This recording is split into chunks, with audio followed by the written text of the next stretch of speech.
Assalamualaikum warahmatullahi wabarakatuh.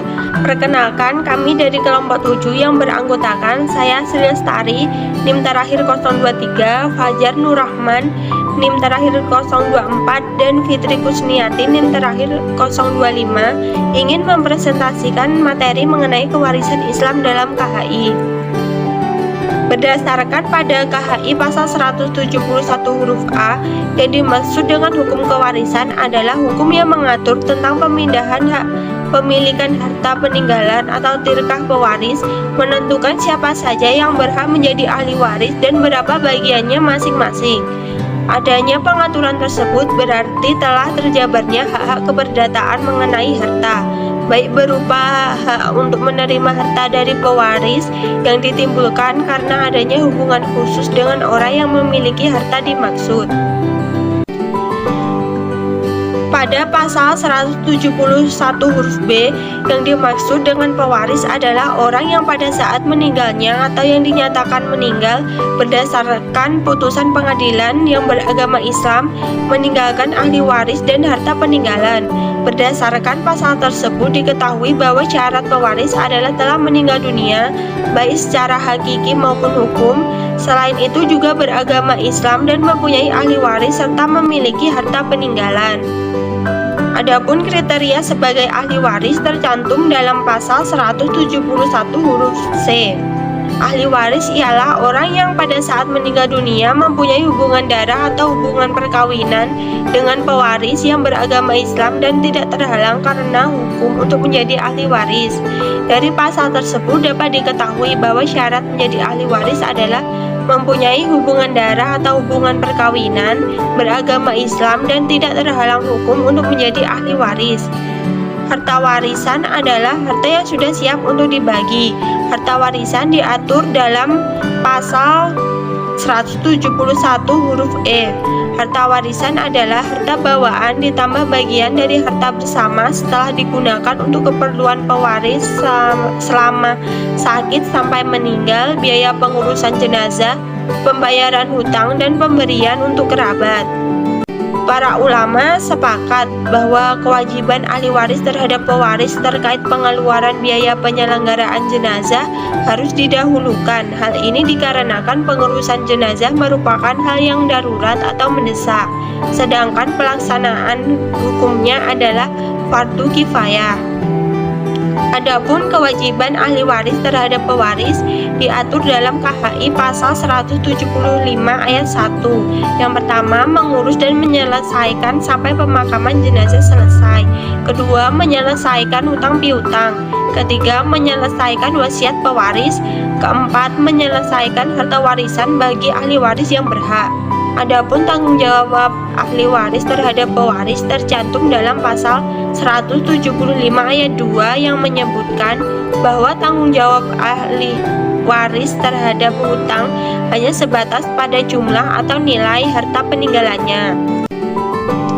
Asas kewarisan yang terkandung dalam KHI dipandang sama dengan asas faraid menurut fuqaha. Yang pertama, asas ijbari, yaitu peralihan harta dengan orang yang meninggal kepada ahli waris berlaku sendirinya atas ketetapan Allah. Kedua, asas bilateral, yaitu asas yang berlaku hubungan timbal balik. Ketiga, asas individual, harta dibagikan secara perorangan untuk dimiliki ahli waris secara mutlak. Keempat, asas keadilan berimbang, memperoleh bagian yang seimbang sesuai porsinya. Dan yang terakhir, asas kewarisan terjadi hanya ada yang meninggal dunia. Materi selanjutnya akan dilanjutkan oleh teman saya. Pengelompokan ahli waris dari segi cara pembagiannya itu antara lain: yang pertama, kelompok ahli waris dzawil furuj; yang kedua, kelompok ahli waris yang tidak ditentukan bagiannya; yang ketiga, kelompok ahli waris yang mendapat bagian sebagai ahli waris pengganti; 4. Prinsip-prinsip hijab mahjub menurut komplikasi hukum Islam atau KHI dan praktek pengadilan. Tentang ahli waris, pasal 173 huruf A dan B berbicara tentang penghalang kewarisan yang berbunyi, Seseorang terhalang menjadi ahli waris apabila dengan keputusan hakim yang telah mempunyai hukum tetap dihukum karena yang pertama dipersalahkan telah membunuh atau mencoba membunuh atau menganiaya berat pada pewaris.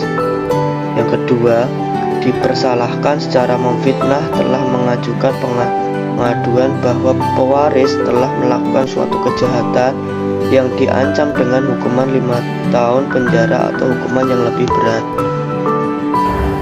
Selanjutnya, saya akan menjelaskan mengenai pelaksanaan waris dalam kompilasi hukum Islam. Hukum waris bagaimana diatur oleh kompilasi hukum Islam di Indonesia sebenarnya merupakan hukum pewarisan yang diangkat dari pendapat jumhur fuqaha, termasuk Imam Syafi'i di dalamnya.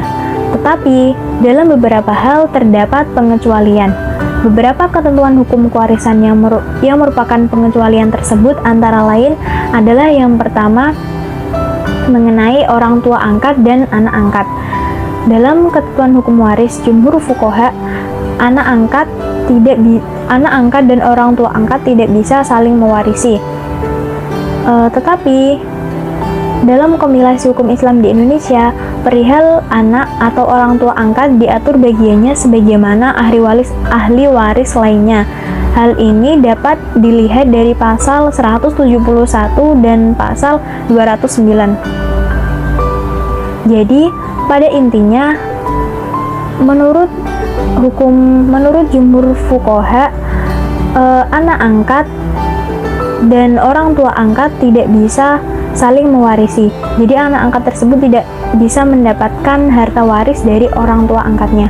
Tetapi menurut kompilasi hukum Islam, anak angkat mendapatkan waris yang disebut sebagai wasiat wajibah dengan jumlah maksimal 1/3 dari harta warisan orang tua angkatnya, dan jumlah tersebut berbeda dengan anak kandung dari orang tua angkatnya.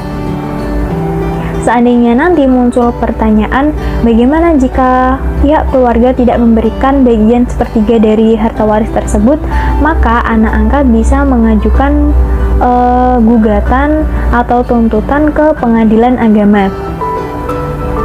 Selanjutnya yang kedua, yaitu mengenai bagian ayah. Bagian ayah menurut jumhur fuqaha adalah 1/6 apabila pewaris meninggalkan far'ul waris. Dan ayah bisa mendapatkan bagian 1/6 ditambah sisa apabila pewaris meninggalkan falur waris tetapi tidak ada falur waris laki-laki atau anak laki-laki atau cucu laki-laki dari garis laki-laki. Dan ayah menerima asobah atau sisa apabila pewaris tidak meninggalkan far'ul waris. Sedangkan dalam kompilasi hukum Islam, bagian ayah apabila pewaris tidak meninggalkan far'ul waris, maka bagian ayah adalah 1/3. Hal tersebut sesuai dengan pasal 177. Selanjutnya, pengecualian yang ketiga yaitu mengenai dzawil arham. Pasal-pasal dalam KHI di Indonesia tidak menjelaskan tentang keberadaan dan bagaimana penerimaan ahli waris dzawil arham. Pertimbangannya mungkin karena dalam kehidupan sekarang ini keberadaan dzawil arham jarang terjadi atau tidak sejalan dengan ide dasar hukum waris. Padahal mengenai dzawil arham sudah menjadi kesepakatan jumhur fuqaha. Yang keempat, mengenai rot. Dalam masalah rot ini, kompilasi hukum Islam di Indonesia mengikuti pendapat Khalifah Utsman bin Affan yang menyatakan bahwa dalam pembagian harta warisan apabila terjadi kelebihan harta, maka kelebihan tersebut bisa dikembalikan kepada seluruh ahli waris tanpa terkecuali. Hal itu sebagaimana termaktub dalam pasal 193. Yang kelima, mengenai ahli waris pengganti. Konsep ahli waris pengganti dalam kompilasi hukum Islam tertuang dalam pasal 185, yang pada intinya, menurut KHI, yang termasuk ahli waris pengganti adalah semua keturunan ahli waris yang meninggal lebih dahulu. Maksudnya, ahli waris pengganti berlaku tidak hanya untuk keturunan ke bawah saja, tapi keturunan ke samping juga berlaku, juga mendapatkan, yaitu saudara-saudara pewaris. Menurut kompilasi hukum Islam, bagian yang diterima oleh ahli waris pengganti tidak boleh melebihi atau maksimal sama dari bagian yang seharusnya yang diganti. Kemudian menurut KHI, kedudukan cucu baik keturunan laki-laki maupun keturunan perempuan sama-sama berhak menggantikan kedudukan ayahnya. Yang keenam, mengenai pengertian walad. Dalam menafsirkan kata-kata walad pada ayat 176 surat An-Nisa, KHI agaknya mengambil pendapat Ibnu Abbas yang berpendapat bahwa pengertiannya mencakup baik anak laki-laki maupun anak perempuan. Karenanya selama masih ada anak, baik laki-laki maupun anak perempuan, maka hak waris dari orang-orang yang mempunyai hubungan darah dengan pewaris, kecuali orang tua, suami atau istri, menjadi terhijab. Hal ini tersirat dalam ketentuan pasal 182. Selanjutnya adalah contoh bagian waris ahli waris pengganti. Contohnya, seorang meninggal dengan meninggalkan harta waris 240 juta dengan ahli waris anak perempuan, cucu perempuan keturunan laki-laki, dan saudara laki-laki sekandung. Dalam hal ini penyelesaiannya ada dua kemungkinan. Kemungkinan yang pertama, anak perempuan mendapatkan bagian 2/3, cucu perempuan keturunan laki-laki mendapatkan bagian 1/3, dan saudara laki-laki sekandung terhijab oleh anak perempuan. Hal itu berdasarkan pasal 181 dan pasal 182. Jadi, anak perempuan asal masalahnya kan 3, terus anak perempuan mendapat porsi bagian 2. Jadi, hasil akhirnya anak perempuan mendapatkan warisan 160 juta dan cucu perempuan keturunan laki-laki mendapatkan warisan senilai 80 juta. Selanjutnya, kemungkinan yang kedua, anak perempuan mendapatkan bagian setengah atau 1/2, dan cucu perempuan keturunan laki-laki mendapatkan setengah juga.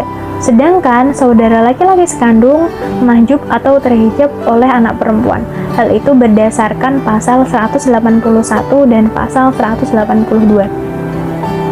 Untuk hasil masalahnya 2, porsi bagian anak perempuan mendapatkan 1, masing-masing mendapatkan 1. Jadi untuk hasil warisan anak perempuan, jumlah akhirnya adalah 120 juta dan cucu perempuan keturunan laki-laki adalah 120 juta. Jadi hanya dibagi setengah. Demikian tadi presentasi dari kelompok kami. Apabila ada kesalahan dan kehilafan, mohon maaf yang sebesar-besarnya. Wallahul muwaffiq ila aqwamit thoriq. Wassalamualaikum warahmatullahi wabarakatuh.